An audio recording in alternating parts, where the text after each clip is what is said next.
Hi. So today's topic for editorial discussion is with respect to the criminal laws that has been recently getting replaced by three other types of bills. So the three types of bills are getting replaced by three other types of bills. For example, we have this IPC that is getting replaced by the Bharatiya Nyaya Sanhita bill, Bharatiya Nyaya Sanhita bill, and we have this CrPC, Criminal Procedure Code, that is getting replaced by the Bharatiya Naharik Sanhita bill, Suraksha Sanhita, and this Indian Evidence Act is also getting replaced by another bill called as the Bharatiya Sakshya Sanhita. So this is how these three major laws that have been part and parcel of our criminal judicial system is going to get replaced. So we'll see before getting into the details of the new bill and all these things, we'll see what this IPC, CrPC and IEA is. So IPC is the basic criminal code of our criminal justice system. So it is the basic code. What it does is that it defines the crimes, it tells what punishments to give for such crimes. So all these definitions of what constitutes a crime or which section is to be applied for this particular crime and all these things, it is being dealt by the Indian Penal Code, and it also provides for the punishments for such offences, such criminal offences.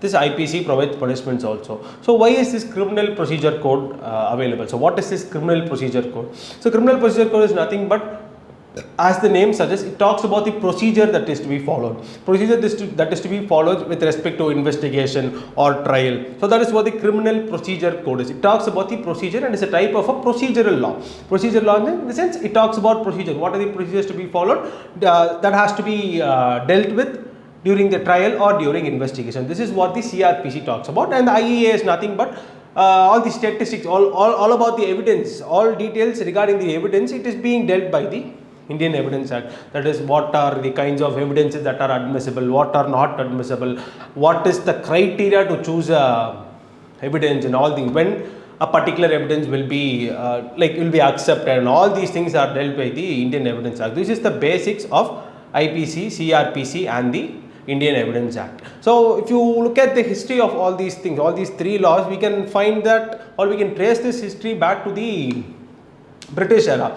For example, this IPC, it was first time introduced in 1860 under the recommendation of a committee by headed by Thomas Macaulay. We all know this Thomas Macaulay from history, right? He was the one who recommended introduction of a criminal code, and which was later in 1860 that it was given birth to the Indian Penal Code in 1860. So yes, the Indian Evidence Act is also the same old only. 1872 it came into existence. Now all these things were happening. Yes, if you trace this thing, we can trace it back to the British era. So this is the major issue why this thing is going to be changed.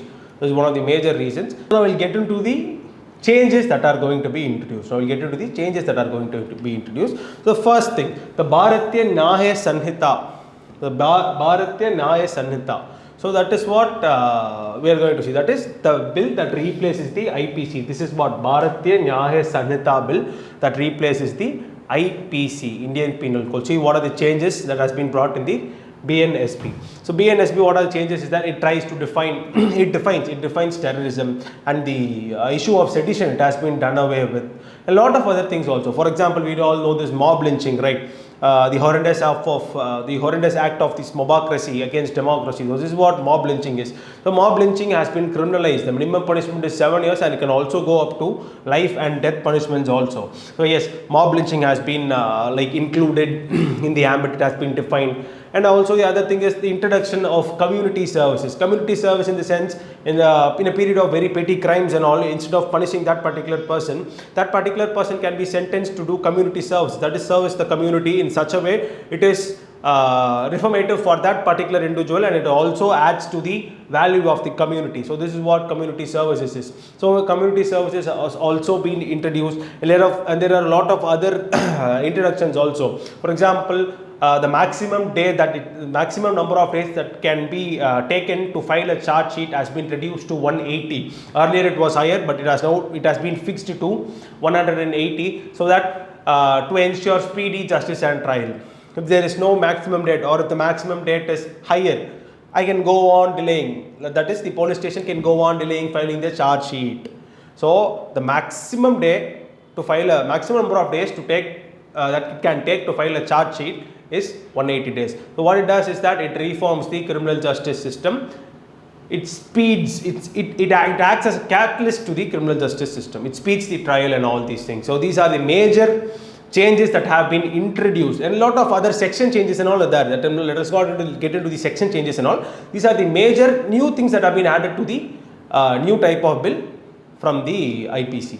So yes, next we will move on to the Bharatiya Nagarik Suraksha Sanhita. That is Bharatiya Nagarik Suraksha Sanhita, that is going to replace the CrPC. So earlier we saw CrPC is nothing but a criminal procedure code. So what are the things that are going to be implemented in all these things? So what this new bill gives is that it gives a lot of provisions of how trials and all these things must be done.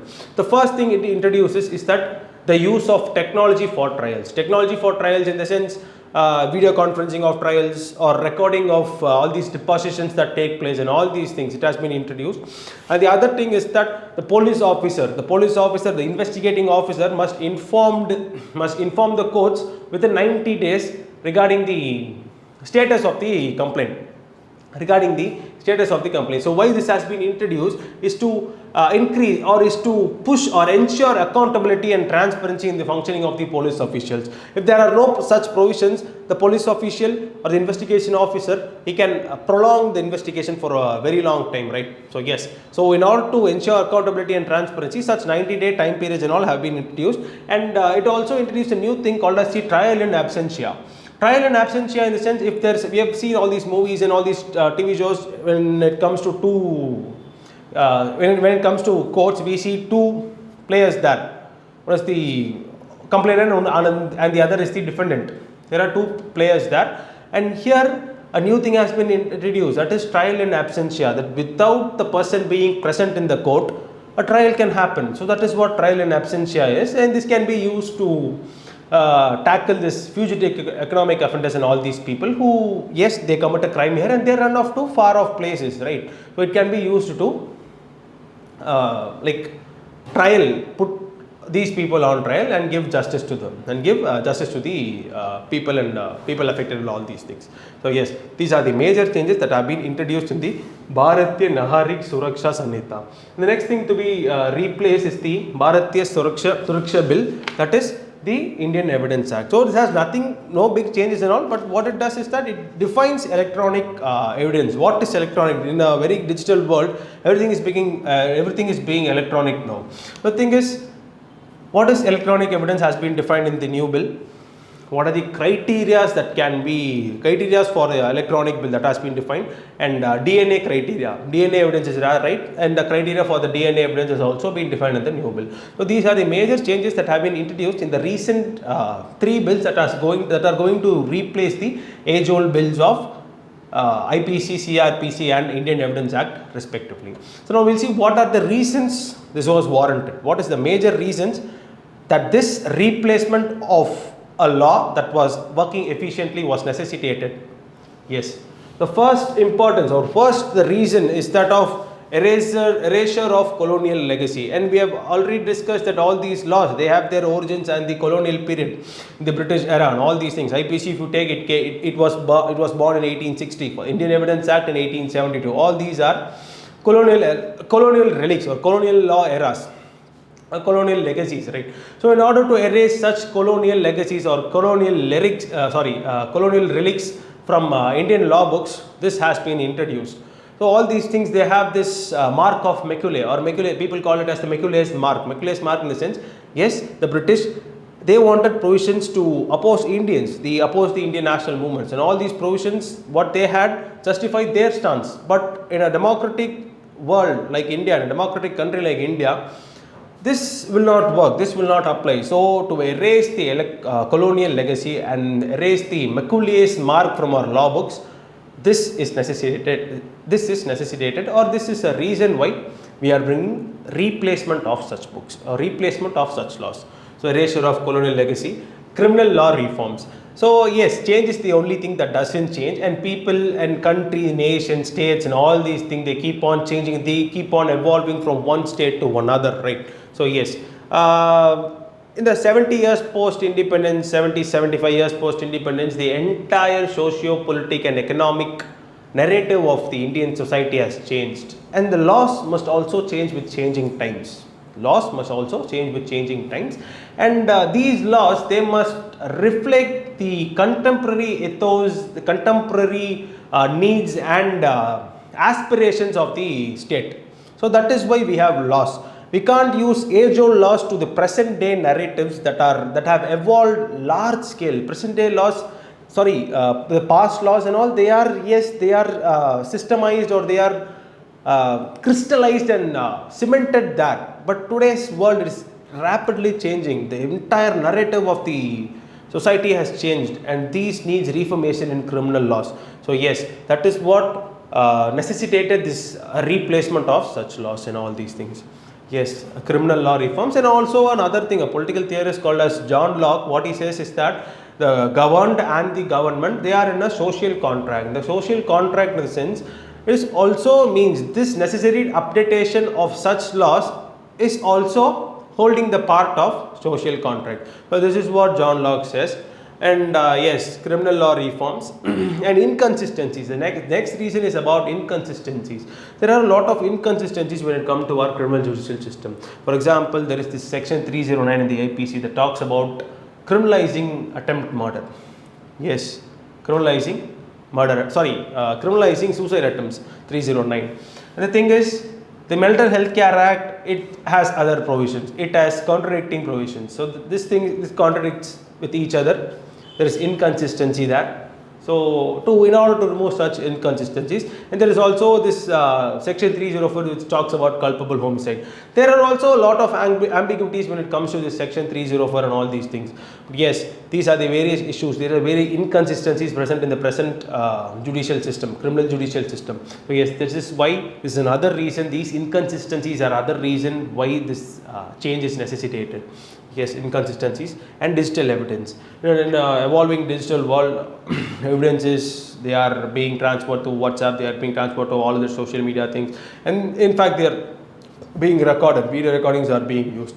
So yes, in this digital world, digital evidences are the talk of the day, and digital evidences they play a major role, because we can't find even a single toddler. Yes, in some places even toddlers have mobile phones in many urban areas, right? So yes, digital evidence and bringing digital evidence into the ambit of this new bill has much significance in the digital world. So yes, these are the major reasons that necessitated, or why this replacement is important to the Indian criminal judicial system, that is erasure of colonial legacy, criminal law reforms, inconsistencies in the law, and digital evidence that has been recently included in the bill that is going to replace the Indian evidence. So move on to the issues with the recent bills. The first thing is that it is very ambiguous. Ambiguous in the sense, it is not well defined, or not well corrected, or it is not very clear when it comes to the recent bills and all. Yes, earlier we had this section 377 that criminalized gay intercourses and all these things. But in the Navtej Johar case, what the Supreme Court did was, it read down this particular section. This particular section, if it is consensual, there is no wrong in that. This is what the court said. But when it is non-consensual, when the consent is not given, it amounts to rape. There are provisions that protect people from unconsensual sex, non-consensual sex and all these things. But this particular provision, or this section of 377 has been removed in the recent bill. Yes, on the face of it, it might seem like a very good thing to remove, or to decriminalize such like homosexual relationships and all these things. But the thing is, in times of consensual relationship, it is okay. And in times of non-consensual relationships, it is an issue here. The thing is, this leads to a legal loophole which can be exploited by people trying to get away with the law. All these things can be done. So this is very ambiguous, section 377. And the thing with the rape also, the new bill, it defines rape in a binary manner. Binary manner in the sense, the man on woman rape is only defined here in a binary sense, but man on man rape or woman on woman rape is not defined, and it is taking rape in a very traditional or very conventional sense. Okay, that is how it has been done. This is also one of the ambiguities that has been in this notified in this bill. It has been found in this bill. The next ambiguity is that of section 124. Yes, it has done with sedition. On the face of it, it might also look like a better thing, but under section 150 of the new bill, yes, a new provision has been added regarding the sovereignty and security of the state, and that particular statement, it is a very big statement of 4-5 lines and all. This particular sentence, as the third sentence, has this particular 2 words such as subversive actions. What are subversive actions? Anything can mean subversive actions. There is no limit for subversive actions. We cannot define, like subversive action is not defined there. So anything can mean subversive action. If I talk against the government, it can be claimed as subversive action. So what people criticize is that subversive action is nothing but sedition masquerading as subversive action. Sedition has not gone. It is just overshadowed, or it is getting masqueraded by subversive action, the term subversive action. So yes, this is also another ambiguity found in the recent bill. Next is precedents and case laws. So precedents and case law, we all know what precedent and what case laws is. Some cases, Supreme Court cases and all, the verdicts are considered to be laws, right? So these are what case laws is. The thing is, in the D.K. Basu case, what the Supreme Court did was, it said no one should be handcuffed. There is no, that no individual must be handcuffed by the police. This is what the Supreme Court said in the D.K. Basu case. But what this new bill does is that it gives the discretion to the officer, to the police official and the law enforcement agencies a right to handcuff the criminal or the suspect or the accused. So yes. So these precedents and case laws, these do not work. These precedents and case laws, they were set based upon the previous criminal judicial system. But in today's context, these precedents and case laws, they have to be they'll have to be changed, or they do not work in certain cases also. So when it comes to the working of these laws, these precedent and case laws cannot be used, and some provisions of this new bill are also contradicting with the case laws that has already been set. For example, the D.K. Basu handcuffing case and the right to handcuff, discretionary power of handcuff to the law enforcement agencies. So precedents and case laws. So detention, yes, without charging the person with the offence, a person in India can be can be detentioned for almost 90 days. That is what the new bill says, for 90 days. Like yes, going to one of the very good places of democracy, that is the Nordic countries, Scotland. We'll take Scotland. In Scotland, a person can be detained for 6 hours without telling him the charge. So 6 hours is very low.